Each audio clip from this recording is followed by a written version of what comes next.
Hi, everybody. Today I've got a happy story. I think you'll enjoy this. It was 1985, and I had recently been divorced, and I was living alone in San Francisco. And it was El Nino then, just like it is now, but it was pretty bad. And the rains were, flooding all over Marin County, and people were having a lot of problems. Well, in my own house, I had a bucket, a garbage can, actually, sitting in a low roof. Like I had a little porch that was covered. It was actually a little porch that had been made into a study. And it was flooded, and it was really bad. And I had very little money. I was supporting myself, and I had a garbage can that was being filled up with water constantly. So I needed the roof to be fixed, but I didn't have the cash. So I decided that I had seen where it was going to stop raining on Saturday and Sunday, and then on Monday it was going to start again and really be bad. So I figured I have got to get up there and fix this roof. So I went to the store, and I purchased whatever I could afford, which was not much, but I really didn't know what I was doing, but I was going to get up on the roof. It was kind of a low area, and I was going to fix it myself. I bought tar and wood and some kind of paper that I was going to put down. Well, on Saturday morning, I had it all prepared that I was going to do this when the rain stopped, which was Saturday morning. And I got up that morning, and I was getting ready, and it's my habit. It's just my nature. I've always had a routine. I get up, take a shower, and I put on makeup. So I was sitting there, putting on makeup, and I had this very funny feeling come over me. It was really strange that something dramatic was going to happen to me today, really significant, something powerful.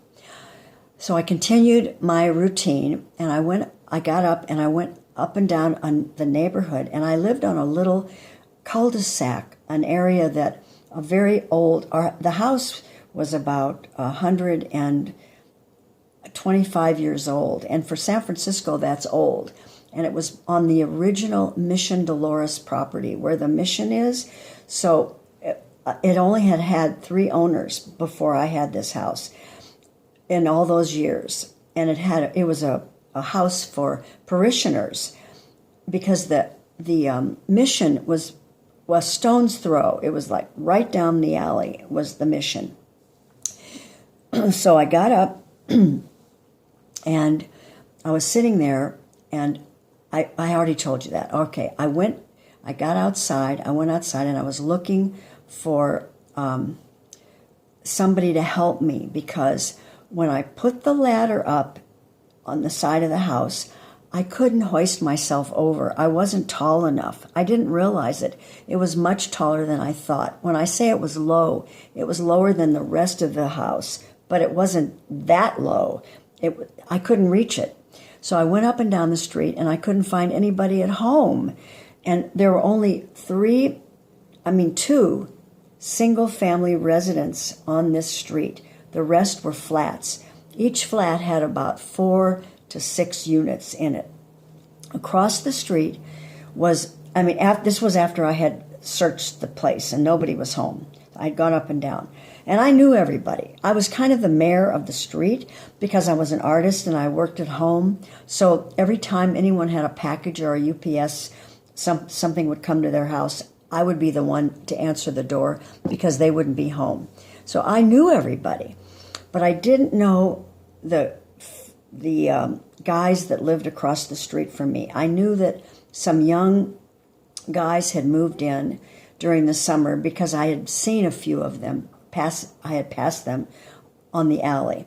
So I went up. I saw this door was open on the flat. I saw that it was open across the street. So I walked up this. It was a building that it was blue, colored blue, and it was an old building as well. And I remember the steps were kind of uneven. And I was walking up the steps and the door was open, so I just walked in. And I walked down the hall and there was a guy sitting on the sofa, and he was like this, looking at the football game, and he was just relaxing on the sofa. And I said, excuse me, I don't really know you. I had never met him before. I said, but could you help me fix my roof? And he looked at me like I was nuts. I mean, of course, who wouldn't? I mean, a perfect stranger walking in your house and asking you to fix their roof. So then I was really embarrassed. So I said, well, I'm sorry. Because he didn't respond. So I said, I'll come back when your roommates are home, because his roommates had kind of flirted with me during the summer. And I thought, they would be more responsive. So he looked at me and he said, no, that's okay, I'll help you. He said, let me change my clothes and put on my work clothes. And I was really embarrassed. So he got up and he went into the bathroom, and we were kind of talking between the door, because I felt really awkward, and he was asking me my name and I was asking him. And when he came out, he said, okay, well, let's go see what you have. Well, we went to my house right across the street, and he climbed up the ladder, and he said, after he'd been up there about, I'd say maybe a half an hour, he said, I'm running out of tar. I need more tar. So I said, okay, I'll go get some. Well, what he didn't know was that I didn't have a car.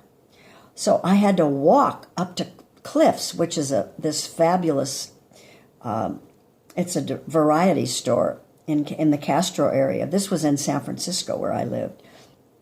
And so I walked, and I told him I'd be right back. Well, I didn't think it would take me that long. And by the way, I only had $25 to my name, literally $25 in my checking account, in my purse. That was it. And I was afraid I wasn't going to be able to get what he needed, but I had to. So I got up to Cliff's. I got what I had barely enough. I don't even remember what it was, but I got the tar, and I was walking back, and I decided to get I wanted to get something for him, like a treat or I didn't even have any food in my refrigerator. And I decided I would get an apple fritter. So for each of us, like something to thank him for helping me. So I got back there, and he was so almost angry. He was pretty upset with me. He was on the roof because what had happened was the ladder had fallen off and hit the ground somehow, and he couldn't get down. And I was gone. It must have been an hour. So he said, where have you been? And I said, well, I went to Cliff's. And he went, well, it took you so long. I said, well, I don't have a car. And he just kind of sighed. He didn't get mad at me, but he wasn't happy. So he took I hoisted he reached for I gave him I fixed the ladder, put that back up, gave him the tar, and he did the job. And then he came down in my house, and we were talking for a few minutes, and I was very appreciative because I didn't know, I couldn't have done it myself. And at the time, I thought to myself, what a cute guy he was, but I knew he was a lot younger than I was. But I didn't know how much younger. I just thought, 5 or 10 years younger. And he started talking to me, and I said, I'd like to thank you for what you've done for me. Here's an apple fritter. And he said, I don't like apples. And I was so hurt because I didn't know what else to give him. And I said, well, I wanted to do something womanly for you. And then, oh my gosh, when I said that, I about died. Womanly. I mean, what I meant was I wanted to cook him some brownies or something. That's the first thing that came to me. Well, you should have seen the look on his face. Holy moly.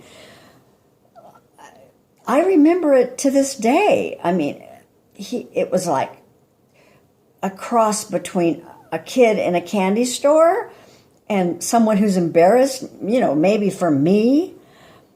And I mean, I'll never forget that look. And he just said, oh, no, that's okay. And he said, well, you know, we do have pizza parties across the street.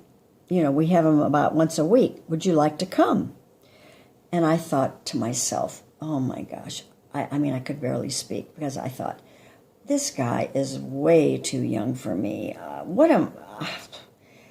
Go to a pizza party? And I said, well, I don't know. Who's going to be there? And he said, well, just the guys that live there, and sometimes they have a girlfriend or they bring somebody, or, you know, we'll just hang out and have some fun.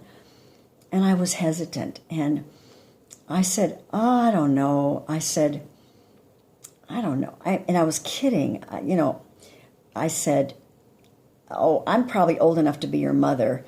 And he said, oh, don't be ridiculous. How old are you? And I said, well, it doesn't matter. Next time I see you, if I see you again, I'll tell you then, when, you know, if we really go out. So he went home. Oh, before he left, he said, okay, if you don't want to come to a pizza party, he said, what if we go out for dinner, you and I, the two of us? And then again, I was really skeptical. And he said, so he pushed me on it, and he made me make a date with him. So we made a date for about 2 days later. I think this was on a Saturday morning, and he made a date for Monday night. Well, the rains came on Monday. The rains came really big.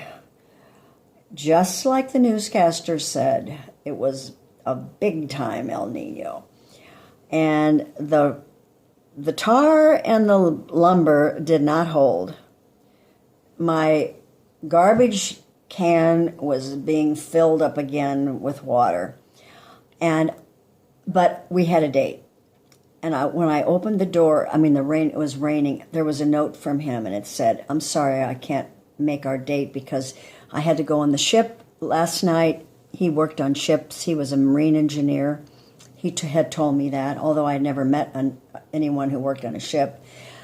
He said, I can't keep our date. And there was a part of me that was really disappointed because I thought, oh, I'm sure he'd cancel that date because I'm an older woman.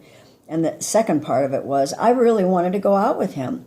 But I was kind of relieved in a way because I thought, oh, I can't deal with all this water coming in my house. And so it's okay if he doesn't, want to take me out. Well, the very next night on Tuesday, he called me and asked to come over. And he said that he called me up and he said, it was still raining. He said, what if I just come over? And I remember I was doing my nails and I thought, I had come from a very, very bad relationship and a 12-year really unbalanced life. And so I didn't really know how to respond to somebody saying to me they just wanted to hang out with me. So finally I did say, okay, we'll come over. He said, I'm just going to come. You keep doing your nails. So that was the beginning of us getting to know each other. He came over. And actually, we never had another day apart. We had our real first date about 4 days later, where we actually did go out for dinner, and it was wonderful. And it developed into a really special, magnificent relationship. And then he did ask me, well, how old are you? And I told him, and he said, oh, you really are older than my mother. I'm actually about 1.5 to 2 years older than his mom. And that kind of freaked me out.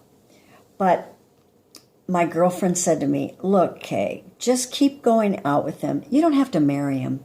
But we did fall in love. And it has been an amazing, amazing journey. We have been married this year for, this will be 30 years we've been married. And it's been just such a wonderful, wonderful life together. And going back to that time when we were together, he said that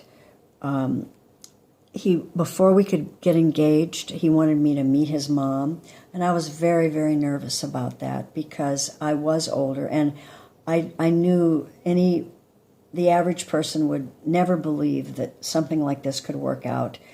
But we did meet, and she was wonderfully supportive. I don't think she was very happy in the beginning, not because she didn't like me, but it was just, she didn't know me. I was so much older.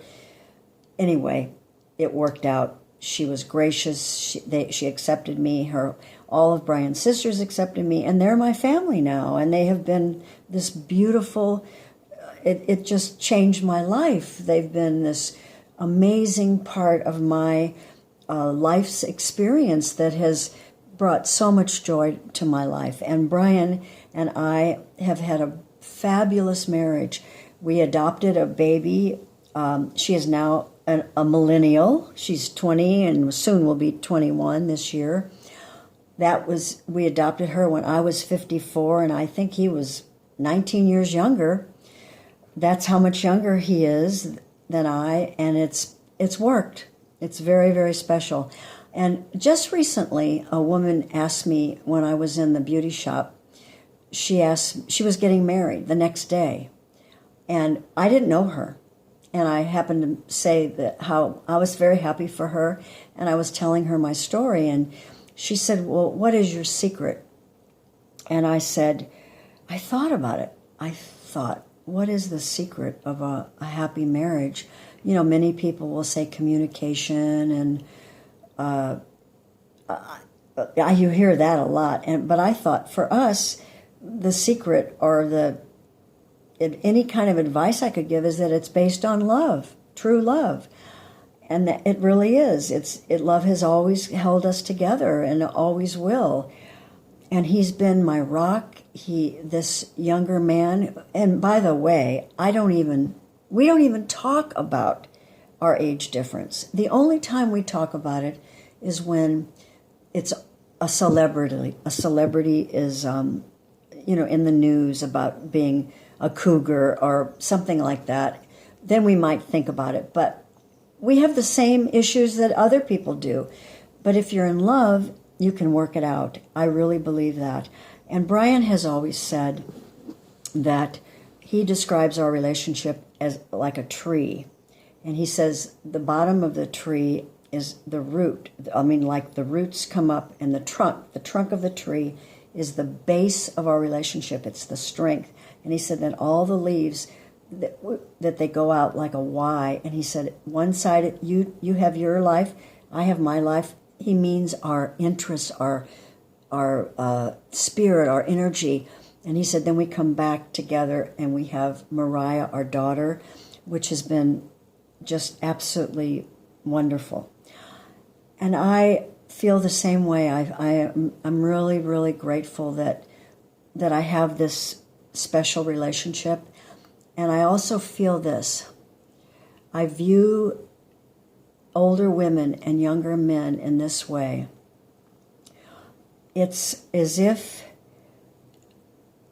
you look at your life as though it's a tree, and I look at a tree of life, that there are notches on a tree, just like in the soil, there are notches. And each one represents a year of your life. So I have more. I have more than my husband. Does that really matter that I have more? I don't think so. And I wish all of you the best, any of you cougars out there that are with a younger man. And I wish the best for the younger men too, because it is a very, very special way to go. Have a great day.